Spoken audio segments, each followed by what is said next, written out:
Hari ini saya ingin mengajak kita semua bersama-sama belajar. Karena ini merupakan berkat yang luar biasa ya saudara. Banyak orang Kristen berpikir, udah percaya Tuhan Yesus nih, sudah selamat, selesai dong. Ya enggak saudara? Kalau enggak ngapain lagi kita? Apa yang bisa kita lakukan sebagai orang Kristen? Tapi firman Tuhan enggak pernah bilang, cukup kamu selesai, kalau udah pasti masuk surga, selesai. Enggak ya saudara ya? Firman Tuhan mengajarkan kita supaya kita mengenal Allah. Nah, ini yang akan kita lakukan hari ini. Sebelum kita masuk di dalam pembahasan mengenai Allah ya saudara, saya ingin mengajak kita untuk sedikit menyinggung tentang tantangan untuk Tritunggal. Ini adalah satu pengajaran, satu doktrin yang membingungkan untuk orang luar dan orang Kristen takut kalau ditanyain tentang Tritunggal. Betul apa enggak saudara? Saudara pernah dapat pertanyaan mungkin ya, Tuhanmu itu gimana? Tritunggal itu seperti apa? Terus biasanya orang Kristen ya ada Bapa, Anak, Roh Kudus. Gimana itu? 3 Tuhan, bukan 1. Lah aku mau 3 jelas, kok kamu bilang 1? Nah ini saudara ya, ini membuat banyak orang bingung. Saudara sekalian, ada orang yang berkata, sebelum ini, ya tidak ada kata Tritunggal kok dalam Alkitab. Jangan-jangan orang Kristen ngarang sendiri. Jawabannya, betul, tidak ada kata Tritunggal dalam Alkitab. Tapi jangan panik saudara. Orang Kristen boleh ngerokok enggak? Boleh enggak saudara? Yang boleh ngangguk, yang enggak boleh geleng. Kenapa enggak boleh? Pasti jawabannya, tubuh kita ini bait Allah. Masa dikebulin asap rokok? Ya saudara ya. Jadi enggak ada kata rokok memang dalam Alkitab. Tapi konsepnya bahwa kita harus menjaga kekudusan tubuh kita itu ada. Demikian pula kata Tritunggal enggak ada. Tapi itu bukan berarti Allah tidak menyatakan diri dalam 3 pribadi yang adalah 1.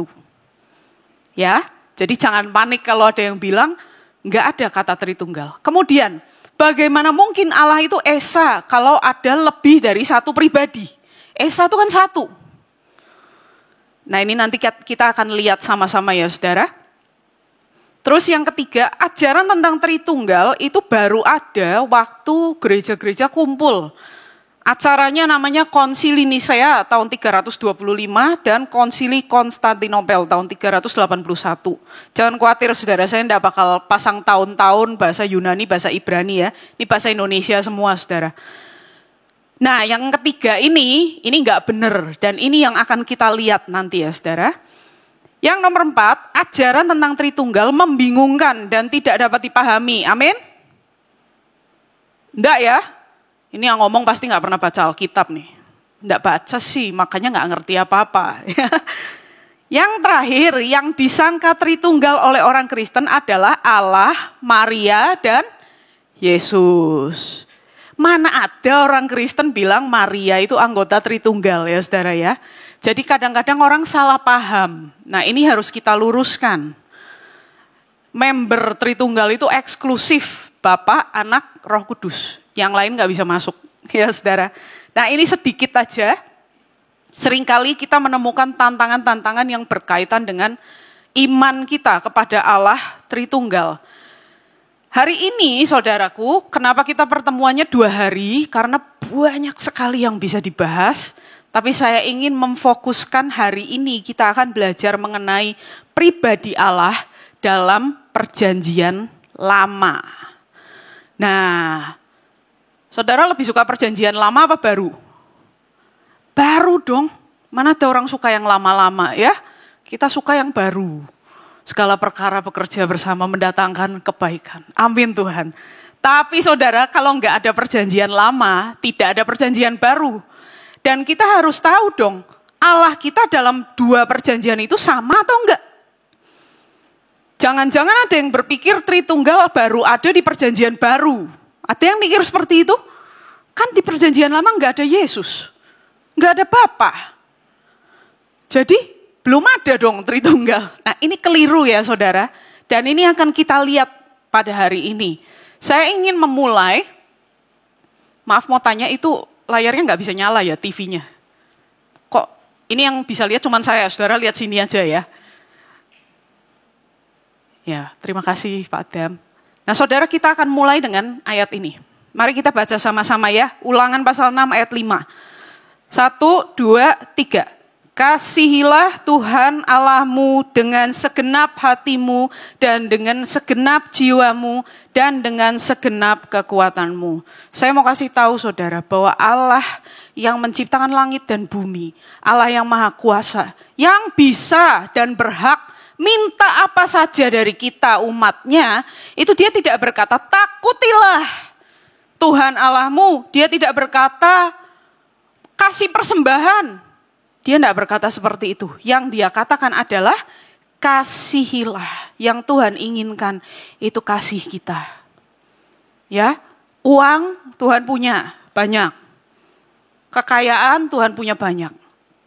Tapi kalau hati kita itu pemberian kita buat Tuhan, saudara. Dan siapa Allah yang meminta ini? Tuhan Allahmu. Saya ingin kita baca ini tuh dengan benar ya saudara. Jangan bacanya seperti ini.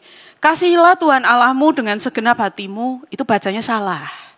Di antara Tuhan dan Allahmu ada koma. Jadi bacanya harusnya kasihilah Tuhan Allahmu. Nah, emang bedanya apa? Misalnya nih, Kak Denny dapat perintah. Kasihilah Lena, istrimu.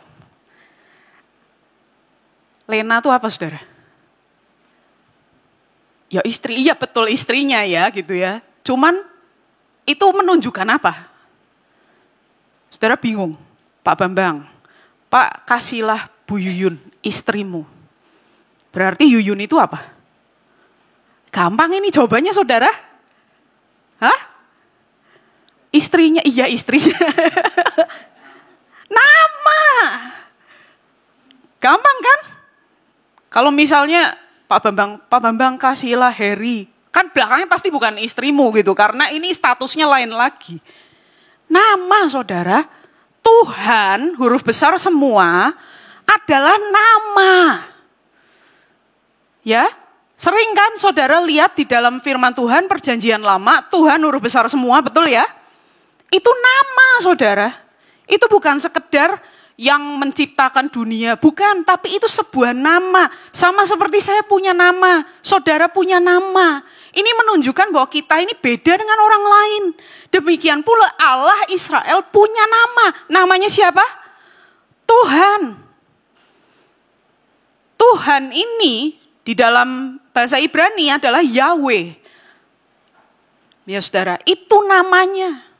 Diterjemahkan dalam bahasa Indonesia Tuhan huruf besar semua. Mulai sekarang setiap kali saudara baca itu di perjanjian lama, saudara harus tahu yang lagi disebut itu nama. Namanya Allah Israel adalah Tuhan. Jelas ya saudara ya? Seperti bangsa-bangsa lain punya Allah sendiri-sendiri.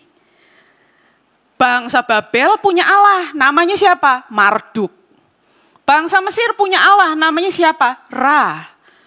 Bangsa apa lagi? Bangsa Kanaan punya Allah, namanya Hadad.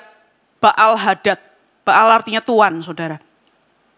Setiap bangsa berjalan dengan nama Allahnya, kata Mazmur. Tetapi kita berjalan dalam nama Tuhan, Allah Israel. Jadi setiap kali kata Tuhan ini muncul, yang dimaksud apa saudara? Yang dimaksud apa? Nama, ngomong yang keras saudara, nama. Namanya Allah Israel siapa? Tuhan. Ya, kalau saudara lihat, saudara yang bisa baca Ibrani, Yahweh ditulis di situ, YHWH. Ini namanya, dan lewat nama ini, kita akan membuka sebuah rahasia saudara. Saudaraku, di dalam Ulangan 6 ayat 4, ini azannya orang Israel. Setiap pagi dan sore mereka dengar seruan ini. Shema Israel. Dengarlah hai orang Israel, Tuhan, nama ya, itu Allah kita. Tuhan itu Esa. Nah, kita sampai pada kata ini saudara, Esa. Apa artinya Esa? Apakah jumlah matematika 1? Atau bagaimana? Kalau ada di sini ya berarti nggak mungkin ada di luar. Apakah Esa itu seperti itu? Saudara, yang dimaksud itu bukan hanya jumlah. Tidak ada yang lain, Allah Israel hanya Tuhan. Betul, itu artinya dia adalah Esa. Hanya ada satu Allah bagi Israel. Tapi pengertian lain dari kata Esa, kalau di dalam bahasa Ibrani itu Ehad. Dan kata Ehad itu saudara, dipakai juga dalam ayat yang berkata, seorang laki-laki akan meninggalkan ayahnya dan ibunya dan menjadi ehad dengan istrinya. Menjadi satu. Saudara yang pernah datang pemberkatan nikah atau yang sudah menikah diberkati, kan setelah diberkati, tudungnya dibuka terus suruh menghadap jemaat. Sekarang bukan lagi Bapak Tony dan Ibu Tini gitu ya saudara ya. Tetapi sekarang Bapak dan Ibu Tony. Jadi satu. Lah kan tetap dua orang. Tetapi mereka menjadi satu kesatuan. Kesatuan. Ya saudara.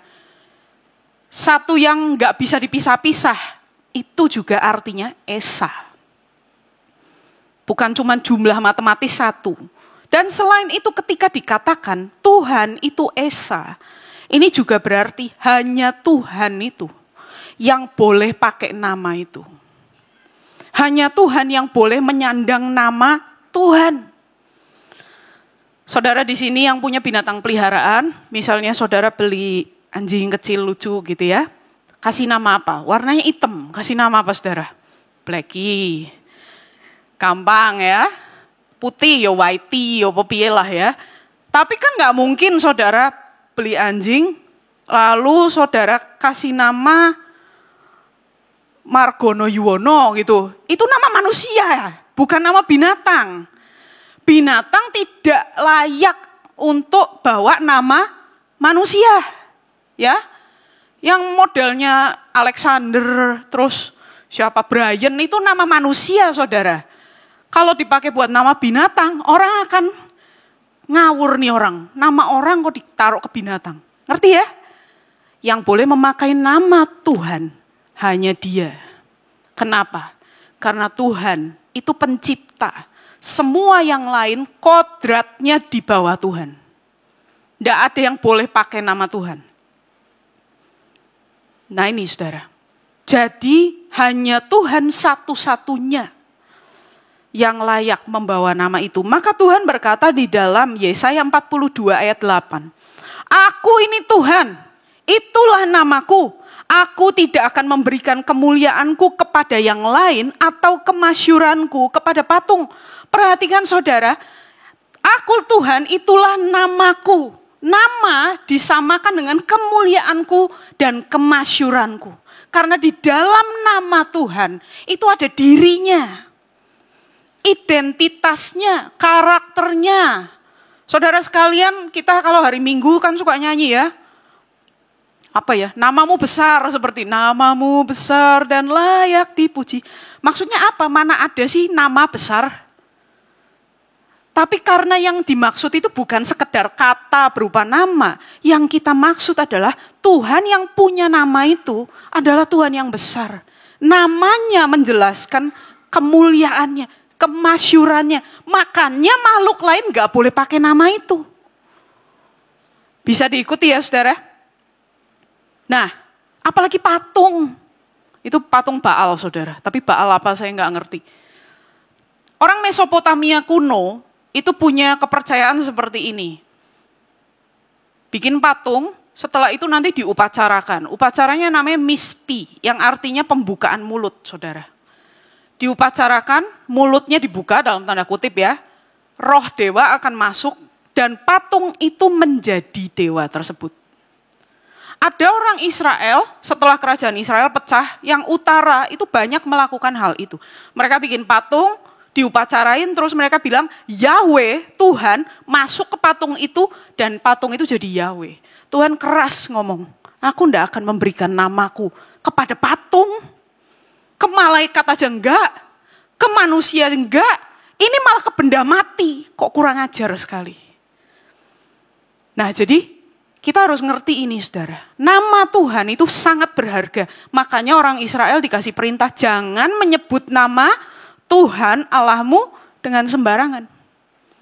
Karena dalam nama itu, saudara, ada karakter, ada hakikat Tuhan. Nah, saudaraku, orang Israel mengerti ini. Mereka tahu bahwa Tuhan yang maha besar, yang mulia itu adalah Allah yang bertahta di surga. Di Mazmur banyak, saudara. Ini saya berikan 2 aja contohnya. Tuhan sudah menegakkan tahtanya di surga. Engkau Tuhan maha tinggi di atas seluruh bumi. Engkau sangat dimuliakan di atas segala Allah. Babel punya Allah, Kanaan punya Allah, Asyur punya Allah. Semuanya tunduk di bawah kaki Tuhan Allah Israel. Nah ini, saudaraku. Dan ketika Tuhan menampakkan diri, seperti apa sih Tuhan yang mulia, yang besar itu, saudara? Dia pernah menampakkan diri kepada orang Israel di Gunung Sinai. Di dalam Keluaran pasal 19, di situ dikatakan, terjadilah pada hari ketiga, pada waktu terbit fajar, ada guruh dan kilat dan awan padat di atas gunung, dan bunyi sangkakala yang sangat keras, sehingga gemetarlah seluruh bangsa yang ada di perkemahan. Ayat 18, Gunung Sinai ditutupi seluruhnya dengan asap, karena Tuhan turun ke atasnya dalam api. Asapnya membubung seperti asap dari dapur, dan seluruh gunung itu gemetar sangat. Gempa bumi yang sangat besar. Guruh, awan gelap, api, saudara. Orang Israel nggak bisa lihat seperti apa Tuhan itu, karena ada api dan asap yang menutupi dia. Yang akhirnya masuk ke situ tuh Musa. Tapi firman Tuhan bilang Musa pun dilindungi Tuhan supaya wajah Tuhan gak kelihatan. Kalau gak dia mati.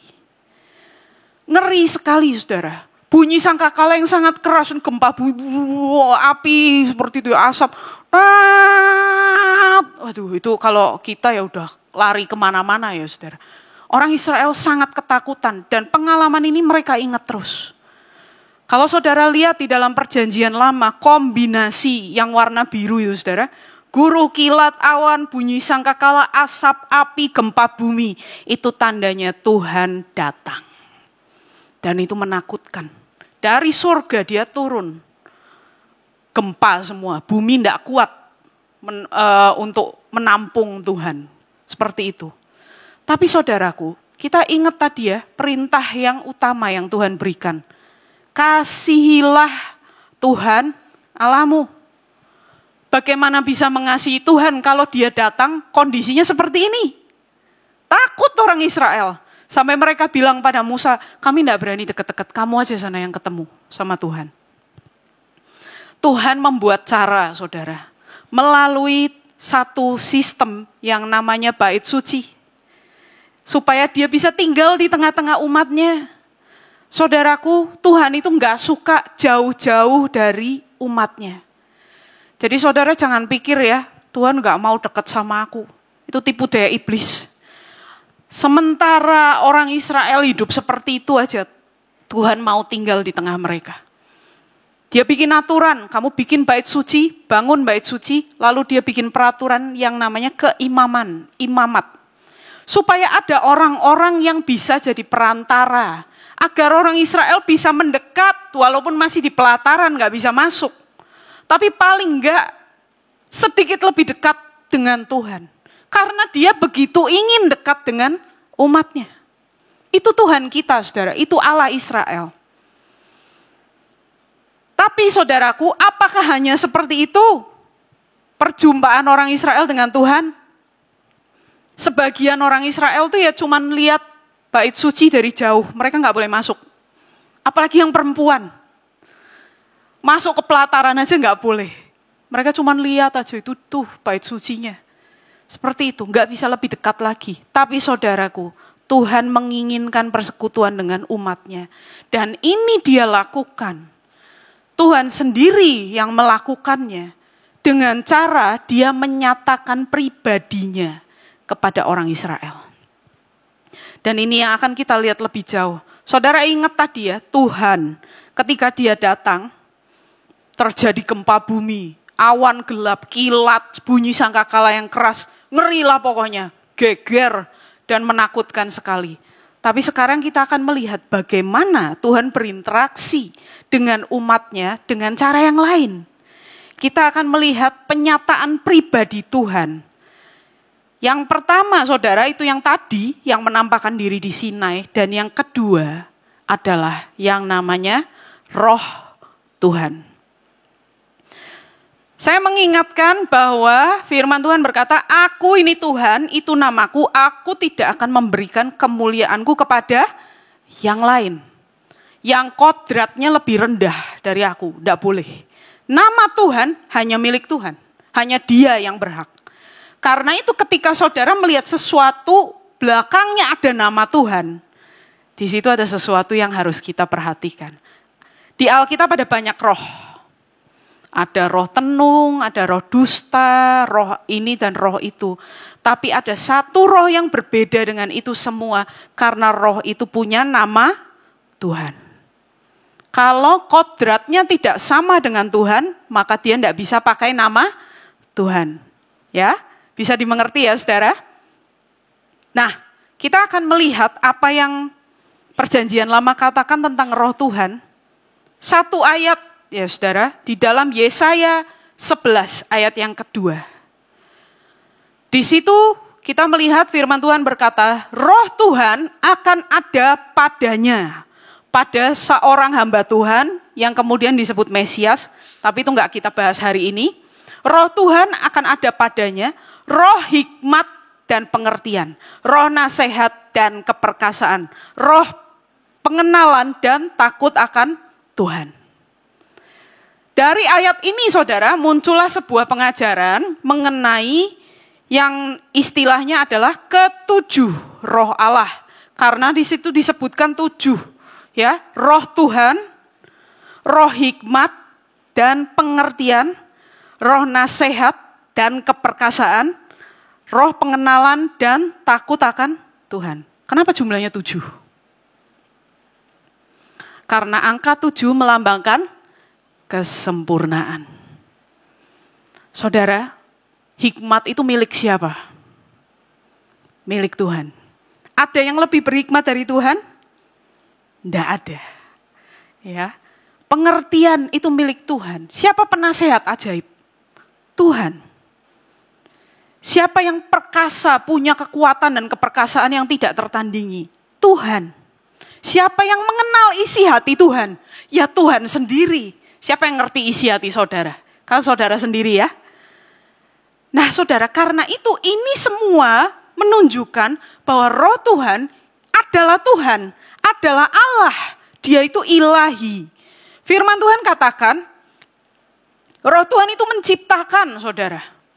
Jelas di dalam Kejadian 1 ayat 1 dikatakan, pada mulanya Allah menciptakan langit dan bumi. Namun kemudian dikatakan roh Tuhan melakukan pekerjaan itu. Dia juga menciptakan, dia terlibat di dalam penciptaan. Roh Tuhan itu maha bijaksana. Siapa yang bisa ngatur roh Tuhan? Siapa yang bisa memberi dia nasihat? Enggak ada, karena dia yang paling bijaksana. Dan roh Tuhan berfirman. Saudara kalau ngomong tentang orang kan enggak ada ya, misalnya, kemarin Pak Noah berfirman, kan enggak pernah ya saudara ya. Manusia itu berkata, kalau firman itu punya siapa? Tuhan. Nah, saudara, roh Tuhan ini berfirman. Daud berkata, roh Tuhan berbicara dengan perantaraanku. Firman-Nya ada di lidahku. Allah Israel berfirman. Berarti roh Tuhan inilah Allah Israel, saudara. Dia adalah Tuhan, dia adalah Allah. Selain itu roh Tuhan juga berkuasa atas orang yang dipilihnya. Menguasai orang itu sehingga orang yang bersangkutan melakukan apa yang dikehendaki Tuhan dengan kuasa yang luar biasa. Contohnya adalah Daud. Contoh lain saudara, hakim-hakim di Alkitab. Yeftah. Berkuasalah roh Tuhan atas Yeftah, lalu dia mulai jalan ke daerah Bani Amon. Bahwa tentara diperangin setiap kota. Dikalahkan oleh Yeftah. Wah luar biasa. Itu karena roh Tuhan berkuasa atas dia. Dan Roh Tuhan juga adalah sumber hidup yang menopang umatnya. Pada zaman Nabi Zakaria, orang Israel kembali dari pembuangan, mereka lihat, ya ampun, bait Allah runtuh, tembok berantakan, orang tinggal sedikit, miskin. Israel sudah tidak seperti dulu lagi, sudah hancur Tuhan, sudah remuk. Seperti orang dulunya kaya raya, sekarang bangkrut, rumah aja nggak punya, harus, wah pokoknya udah mengenaskan. Terus mereka mulai berusaha membangun kembali, tapi mereka putus asa, saudara. Sampai nubuat datang dari Allah kepada Nabi Zakaria. Dia berkata, bukan dengan keperkasaan dan bukan dengan kekuatan, melainkan dengan Rohku, firman Tuhan semesta alam. Israel akan mengalami pembaruan, Israel akan mengalami pemulihan, bahkan kemuliaan karena Roh Tuhan yang mengerjakan itu. Ini semua pekerjaan Roh Tuhan. Dan jelas dikatakan Roh Tuhan pribadi yang lain dari Tuhan yang muncul di Gunung Sinai itu. Saudara tahu rencana Tuhan di dalam perjanjian lama? Dia punya rencana yang luar biasa. Dia akan mencurahkan rohnya atas semua manusia. Kalau tadinya saudara, sebagai tanda bahwa Allah mengasihi Israel umatnya, dia mengurapi raja-raja dengan Roh Tuhan, nabi-nabi dengan Roh Tuhan, imam dengan Roh Tuhan. Dia memberikan hikmat, dia memberikan pengertian kepada beberapa orang yang memimpin umat Tuhan. Tapi firman Tuhan katakan, pada hari-hari terakhir, aku akan mencurahkan rohku ke atas semua manusia. Tidak ada yang terkecuali. Dari anak-anak, orang muda, teruna-teruna, orang tua, hamba-hamba, budak-budak, semua akan menerima Roh Tuhan. Loh, kalau gitu semua jadi raja dong. Kalau begitu semua jadi nabi dan semua jadi imam. Karena 3 jabatan itu aja yang diurapi oleh Roh Tuhan. Tapi ini belum mendapat penggenapan di zaman perjanjian lama, saudara. Cuman kita sedikit dikasih bocoran apa yang akan Tuhan lakukan di masa depan. Saudara sekalian, dengan demikian kita lihat mengenai Roh Tuhan, dia adalah pribadi yang berbeda dengan Tuhan. Karena berkali-kali dikatakan Tuhan akan mencurahkan rohnya. Berarti ini 2 yang beda ya. Tapi roh Tuhan ini adalah Allah, sama dengan Tuhan yang mengirim dia. Jadi ada kesatuan antara keduanya. Enggak pernah Tuhan yang menampakkan diri di Gunung Sinai itu berkata, Roh Tuhan masuk ke orang itu. Terus Roh Tuhan jawab, enggak mau. Enggak pernah terjadi, saudara. Selalu mereka sepakat. Selalu mereka sekehendak. Satu pekerjaan, satu tujuan. Karena Allah adalah satu. Nah, saudara sekalian, sebenarnya sih mestinya ada waktu sedikit untuk mencerna ya saudara. Karena ini padat sekali. Tapi saya berharap nanti saya akan share bahannya di grup jemaat sehingga saudara bisa lihat ayat-ayatnya gitu ya. Saya berharap kita mendapat gambaran. Oh, berarti Roh Tuhan itu perannya besar di dalam perjanjian lama. Dan jelas ada pribadi yang berbeda dengan Tuhan tapi satu Allah. Memakai nama yang sama Tuhan itu hanya boleh dipakai oleh Tuhan sendiri. Ya. Jadi roh yang lain gak bisa karena kodratnya lain. Tapi yang ini dia adalah Allah. Saudara sekalian, mungkin kalau nanti ada yang punya pertanyaan, kita akan usahakan di akhir supaya bisa tanya jawab ya saudara. Oke, jadi kita lihat nih ada Tuhan dan ada Roh Tuhan. Tapi ada lagi saudara sekalian, ada satu lagi di dalam perjanjian lama yang tidak kalah mengejutkan, mengherankan, yaitu malaikat Tuhan. Nah yang ini referensinya jauh lebih banyak, ya saudara. Saudara, malaikat itu bukan spesies ya, yang ada sayapnya itu sih bajunya putih. Nggak tahu, saya sih belum pernah lihat di Alkitab dibilang malaikat bersayap. Yang punya sayap tuh serafim, kerubim ya, itu bersayap. Tapi kalau malaikat itu bentuknya seperti manusia biasa. Nah, firman Tuhan membedakan antara malaikat dengan malaikat Tuhan, saudara. Ingat ya, nama Tuhan itu tidak boleh dipakai sembarangan. Karena itu di dalam situ ada kodrat Tuhan. Dan yang namanya malaikat biasa, itu pesuruh Tuhan, wujudnya seperti manusia, punya nama, dan namanya bukan Tuhan, tapi namanya adalah Gabriel, Mikael, seperti itu ya. Dan jelas mereka tidak mau disembah. Karena bukan Tuhan. Mereka selalu nolak, jangan nyembah aku pelayan sama seperti kamu. Kata malaikat artinya adalah utusan. Jadi misalnya nih, saya disuruh beli aqua galon sama orang tua saya. Sana beli aqua galon di minimarket. Saya datang sebagai malaikat ke minimarket itu, saudara. Diutus untuk beli aqua galon ya. Jadi saudara ngerti ya, malaikat arti katanya adalah utusan. Terus bagaimana mungkin Tuhan mengutus Tuhan? Gitu ya saudara ya. Ada Tuhan dan ada malaikat Tuhan. Tapi kita akan lihat sama-sama ya. Apa kata firman Tuhan mengenai sosok malaikat Tuhan ini? Ayat pertama yang kita lihat di dalam Keluaran 3 ayat 1 sampai 6. Saya mengajak saudara memperhatikan baik-baik karena saya mau nanya ya saudara. Yang ngantuk tolong disenggol tuh lihat sudah ganti sekarang malaikat Tuhan gitu ya saudara ya. Perhatikan ayat ini. Sampailah Musa ke gunung Allah, yakni gunung Horeb. Lalu siapa yang menampakkan diri? Malaikat Tuhan. Diingat-ingat ya saudara ya.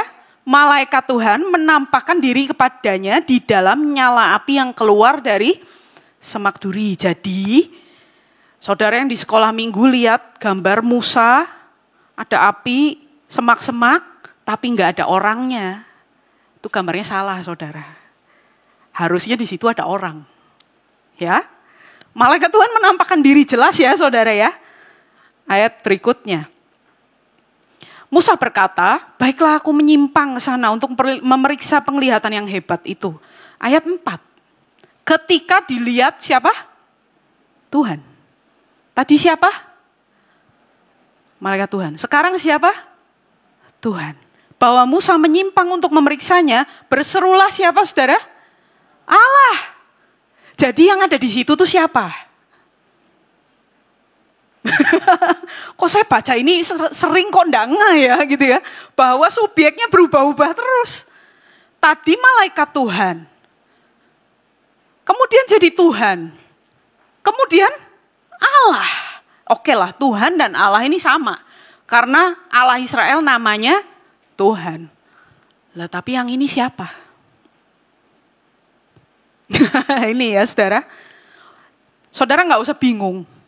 Pokoknya kita baca Alkitab tuh ya, triknya supaya saudara gak bingung. Alkitab ngomong seperti ini, ditelan aja saudara.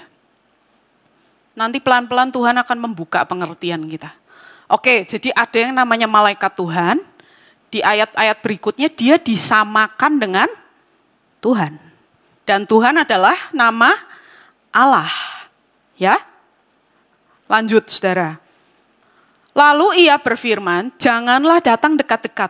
Tanggalkanlah kasutmu dari kakimu, sebab tempat di mana engkau berdiri adalah tanah yang kudus. Nggak pernah ada malaikat bilang sama orang, copot sendal, itu tanah kudus, karena kamu ada di hadapanku. Nggak ada ya saudara ya. Yang ngomong seperti ini hanya Tuhan. Kemudian ayat 6 lagi ia berfirman. Nah dia kasih tahu nih siapa dirinya. Akulah Allah ayahmu, Allah Abraham, Allah Ishak dan Allah Yakub. Lalu Tuhan berfirman. Jadi malaikat Tuhan adalah saudara ikut baca kan tadi ya. Jadi malaikat Tuhan adalah Allah adalah Tuhan. Duh, kok enggak pernah tahu ya tentang malaikat Tuhan ini. Kita lihat yang lain ya saudara. Kok bisa dia disebut malaikat Tuhan itu bagaimana? Lalu disamakan dengan Allah, disamakan dengan Tuhan. Dalam Keluaran pasal 23 ayat 20 sampai 22, Tuhan berkata kepada Musa, sesungguhnya aku mengutus seorang malaikat. Dengan kata lain, sesungguhnya aku mengutus seorang utusan ya, berjalan di depanmu untuk melindungi engkau di jalan dan untuk membawa engkau ke tempat yang telah kusediakan. Kemudian jagalah dirimu di hadapannya dan dengarkanlah perkataannya. Janganlah engkau mendurhaka kepadanya. Nah ini menarik. Sebab pelanggaranmu tidak akan diampuninya. Sebab namaku ada di dalam dia. Nama Tuhan tidak boleh dipakai untuk yang lain selain Tuhan. Selain Allah Israel. Kalau malaikat ini dikatakan nama Tuhan ada di dalam dia, berarti malaikat ini siapa? Siapa saudara? Tuhan. Tuhan mengutus Tuhan, gitu jadi bingung ya saudara ya. Tapi kita lanjut dulu. Ayat 22, tetapi jika engkau sungguh-sungguh mendengarkan apa? Perkataan siapa? Malaikat itu ya. Dan melakukan segala yang kufirmankan. Dari perkataan malaikat berubah jadi firman Tuhan. Berarti dua hal ini adalah hal yang sama. Apa yang dikatakan malaikat itu adalah firman Tuhan. Karena malaikat itu punya nama Tuhan di dalam dirinya. Yang berarti dia adalah Tuhan. Dia adalah Allah. Malaikat Tuhan ini menjalankan tugas dari Tuhan. Utusan. Aku mengutus seorang utusan berjalan di depanmu. Kan yang mengutus dengan yang diutus jelas pribadi yang berbeda ya saudara ya. Tapi malaikat Tuhan yang diutus itu ada nama Tuhan di dalamnya. Dia bisa mengampuni dosa. Dan firman-Nya setara dengan firman Tuhan. Orang yang memberontak terhadap dia berarti memberontak terhadap Tuhan. Gak ada lain saudara, malaikat ini adalah Tuhan. Tapi kalau kita mau lihat yang lebih jelas lagi, di dalam kitab Hakim-Hakim pasal 2, saya bisa tunjukin ayat-ayat sampai besok pagi saudara ya. Karena banyak sekali di dalam Alkitab, tapi ini yang terakhir kok saudara. Hakim-Hakim 2 ayat 1 sampai 2. Lalu, ini jelas ya, malaikat Tuhan pergi dari Gilgal ke Bokhim dan berfirman. Nah perhatikan firman-Nya saudara. Telah kutuntun kamu keluar dari Mesir. Kubawa ke negeri yang kujanjikan dengan bersumpah kepada nenek moyangmu. Dan aku telah berfirman, aku tidak akan membatalkan perjanjianku dengan kamu untuk selama-lamanya. Siapa yang ngomong seperti ini? Kapan dia ngomong demikian? Kan Allah yang mengikat perjanjian dengan Abraham, betul ya? Allah yang mengeluarkan Israel dari Mesir. Tapi sekarang malaikat Tuhan ini bilang, aku yang menuntun kamu keluar dari Mesir. Aku yang janji sama kamu. Aku yang sudah bersumpah tidak akan membatalkan perjanjian dengan kamu. Kemudian ayat berikutnya, tetapi janganlah kamu mengikat perjanjian dengan penduduk negeri ini. Mezbah mereka haruslah kamu robohkan. Tetapi kamu tidak mendengarkan firman-Ku. Semua ini dikatakan oleh Tuhan kepada Musa, kepada Abraham. Tapi kemudian malaikat Tuhan ini bilang, aku yang ngomong. Berarti dia adalah Tuhan. Kita sedang melihat seorang yang adalah Tuhan, tetapi juga utusan Tuhan, saudara. Inilah pribadi yang kedua. Pribadi yang ketiga, malaikat Tuhan. Tadi ada Tuhan yang menampakkan diri di Gunung Sinai. Kemudian ada Roh Tuhan yang berkuasa atas orang. Dan sekarang kita lihat ada malaikat Tuhan. Jadi Allah Tritunggal ada nggak di perjanjian lama? Ada nggak saudara? Ada. Nah saudara, keilahian malaikat Tuhan itu ditunjukkan dalam banyak ayat di Alkitab. Ya, nanti saudara bisa lihat-lihat ayat-ayatnya. Ini saya sampaikan sekilas saja. Dia berbicara sebagai Tuhan. Dia juga memiliki kuasa Tuhan untuk membunuh, untuk menghidupkan, untuk mengutuk, untuk mengampuni dosa, mengikat perjanjian atas nama Tuhan. Malaikat ini punya kuasa yang sama dengan Tuhan karena dia adalah Allah. Dan malaikat Tuhan ini tidak seperti malaikat lain karena dia menerima penyembahan, saudara. Di dalam kitab Hakim-Hakim diceritakan. Dikasih korban bakaran, dia duduk di situ, terima.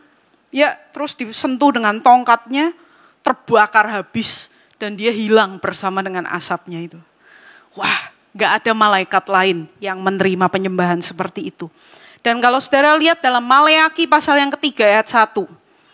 Tuhan berkata, nanti di akhir zaman yang akan datang itu adalah malaikat perjanjian. Nama lain, istilah lain untuk malaikat Tuhan adalah malaikat Allah, malaikat wajah Allah, malaikat hadirat Allah, itu kata-kata yang dipakai juga saudara. Untuk menggambarkan satu pribadi yang sama. Punya kuasa Tuhan, dia adalah Tuhan. Tetapi pribadi yang berbeda dengan Tuhan yang menampakkan diri di Gunung Sinai. Malaikat Tuhan adalah utusan Tuhan. Dia menjalankan tugas dari Tuhan untuk umatnya, kan namanya aja utusan. Tuhan yang menampakkan diri di Sinai itu bertahta di surga. Seperti ayat yang kita baca tadi di Mazmur. Tapi malaikat Tuhan muncul di dunia dalam rupa manusia seperti kita. Kalau roh, ya jelas gak ada wujudnya, wong namanya aja roh ya saudara. Roh Tuhan, gak kelihatan. Tapi kuasanya nyata, pribadinya nyata. Tapi malaikat Tuhan itu kelihatan mata. Orang bisa lihat, orang-orang yang berjumpa dengan dia tahu ini malaikat Tuhan, ini malaikat Allah. Nah demikian saudara. Saudaraku, mengapa kita melihat pribadi-pribadi Allah ini dinyatakan sedemikian? Satu, karena Allah ingin dekat dengan umatnya. Malaikat Tuhan muncul ketika Gideon sedang sembunyi. Ya, dari bangsa Midian dia muncul. Gideon, kamu lepaskan orang Israel. Di tempat seperti itu, kepada sepasang suami istri yang mandul, Manoah dan istrinya. Malaikat Tuhan muncul dan bilang, kamu akan punya anak. Anak itulah yang akan jadi nazir Allah untuk membebaskan Israel. Malaikat Tuhan muncul bahkan kepada orang-orang yang kita gak sangka. Pertama kali malaikat Tuhan muncul di Alkitab, Kejadian pasal 16, itu kepada Hagar, saudara. Dan Hagar sadar, karena malaikat itu bilang, aku akan memberkati anakmu itu. Dan membuat dia jadi bangsa yang besar. Malaikat gak bisa memberkati. Yang bisa memberkati adalah Tuhan. Karena itu Hagar memberi tempat itu nama El Roi. Tuhan, Allah yang melihat aku. Karena dia tahu ini bukan manusia, ini malaikat Tuhan. Nah ini saudara, dia melakukan kehendak Tuhan, dia menyatakan Tuhan kepada umatnya. Berkali-kali malaikat Tuhan muncul, semuanya selalu untuk kepentingan orang-orang pilihannya. Karena Allah mengasihi Israel, Allah mengasihi bangsa yang dia pilih. Dia mau dekat dengan umatnya. Nah, roh Tuhan memenuhi nabi-nabi sehingga mereka menegur Israel atas segala dosa mereka. Tapi saudaraku, sekalipun Allah begitu usahanya untuk dekat dengan umatnya, mereka tidak mau menerima dia. Mereka tidak mau mengasihi dia. Di dalam Yesaya 63 ayat 9 dan 10, ini saya terjemahkan dari bahasa Inggris ya saudara. Karena bahasa Indonesianya terjemahan ayat 9 sedikit berbeda. Tapi kalau saudara bingung nanti saya bisa jelaskan kenapa beda seperti itu. Tapi sekarang kita lihat yang ini dulu. Firman Tuhan katakan, dalam segala kesusahan mereka, dia yaitu Tuhan sepenanggungan dengan mereka. Dan malaikat hadiratnya menyelamatkan mereka. Dengan kasih dan belas kasihan ia menebus mereka. Dia mengangkat dan menggendong mereka selama zaman dahulu kala. Tetapi mereka memberontak dan mendukakan Roh Kudusnya. Karena itu ia berbalik menjadi musuh mereka dan dia sendiri berperang melawan mereka. Betapa kasih Tuhan kepada umatnya. Musa berkata di awal kitab Ulangan, bangsa mana yang Allahnya datang untuk melepaskan mereka dari perbudakan bangsa lain? Ada enggak di dunia? Bangsa mana yang begitu kamu panggil nama Allahmu dia langsung datang? Enggak ada, hanya Israel. Allah mengasihi engkau Israel. Tapi Israel menolak Tuhan. Cuman satu yang Tuhan minta, kasihlah Tuhan Allahmu. Tapi mereka enggak mau. Bahkan setelah dia menyatakan diri begitu rupa, Israel tidak mau. Saudara, apakah ini berarti Tuhan itu hopeless? Karena cintanya ditolak, ya saudara? Aduh, kalau kita baca perjanjian lama itu ditutup dengan situasi yang sangat menyedihkan. Ini harus diapain lagi Israel supaya mereka berbalik kepada Tuhan. Tapi kita ingat saudara, bahwa Tuhan punya rencana tadi. Aku akan mencurahkan rohku ke atas semua manusia. Dan itu belum digenapi di dalam perjanjian lama. Cukup bagi kita untuk lihat bahwa ada pribadi-pribadi yang berbeda dalam diri Allah. Di dalam perjanjian lama ada Tuhan yang maha dahsyat menampakkan diri di Gunung Sinai. Yang kedua siapa saudara? Roh Tuhan. Ya, dan yang ketiga adalah malaikat Tuhan. Kalau ada orang bilang sama saudara, di perjanjian lama enggak ada Tritunggal. Kasih paham saudara ya. Jangan bingung, jangan ikut bingung. Kasih tahu, nih lihat, ada. Allah menyatakan dirinya. Jadi Allah yang kita sembah itu memiliki lebih dari satu pribadi di dalam dirinya. Itu Allah Israel. Saudara, manusia itu sangat terbatas. Kalau manusia satu orang satu pribadi. Kalau ada dua pribadi namanya berkepribadian ganda. Tapi itu pun munculnya gantian. Betul ya saudara ya? Nah, ada pengajaran tentang Allah Tritunggal yang bilang, Allah Tritunggal itu seperti, misalnya nih orang di rumah papa, di kantor karyawan, di gereja pelayan Tuhan. Tapi kan tetap satu orang, bukan pribadinya tiga. Itu cuman gaweannya aja lain-lain ya saudara. Itu tidak menjelaskan tentang Allah Tritunggal dan itu sesat. Itu namanya sabelianisme atau modalisme. Jadi saudara jangan pakai analogi seperti itu. Apalagi es teh. Tuhan itu seperti teh, air, dan es. Jadilah es teh. Kurang ajar. Tuhan disamakan dengan es teh saudara ya. Jangan, kita lihat aja apa yang Alkitab ngomong. Nih loh, ada pribadi yang namanya malaikat Tuhan. Nih loh roh Tuhan. Yang punya karakteristik Tuhan, kekuasa Tuhan. Ini ada Tuhan yang menampakkan diri di Gunung Sinai. Dahsyat luar biasa. Udah begitu aja. Nggak usah dijelaskan dengan teori-teori, nanti saudara malah salah. Sesat ya. Tuhan telah menyatakan dirinya kepada orang Israel. Kita lihat kesimpulannya saudara. Tuhan yang Esa itu terdiri dari lebih dari satu pribadi. Dalam kesatuan yang sempurna. Nggak pernah kerja sendiri-sendiri. Selalu satu pekerjaannya, selalu bareng-bareng. Selalu satu tujuan, satu pikiran, satu kehendak. Kemudian pribadi Tuhan itu dinyatakan kepada orang Israel. Bukan kepada bangsa lain, tapi kepada Israel yang punya perjanjian dengan Tuhan. Yang terakhir, Tuhan ingin umatnya mengasihi dia. Tapi mereka berontak terhadap dia. Dan seperti yang tadi saya bilang, perjanjian lama ditutup dengan situasi yang menyedihkan. Karena bangsa Israel menolak Tuhan.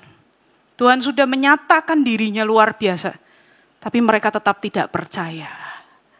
Apa yang akan terjadi berikutnya? Apa yang akan Tuhan lakukan di perjanjian baru? Saudaraku, hari ini yang perjanjian lama ini sangat teknis. Karena saya ingin saudara tahu bahwa ada pribadi Allah di dalam perjanjian lama. Sedangkan dalam perjanjian baru, saya yakin saudara sudah tahu semua. Pribadinya ada siapa saudara? Dari atas dulu, yang awal Bapa, kemudian anak yang namanya Yesus dan Roh Kudus. Saudara udah tahu ya?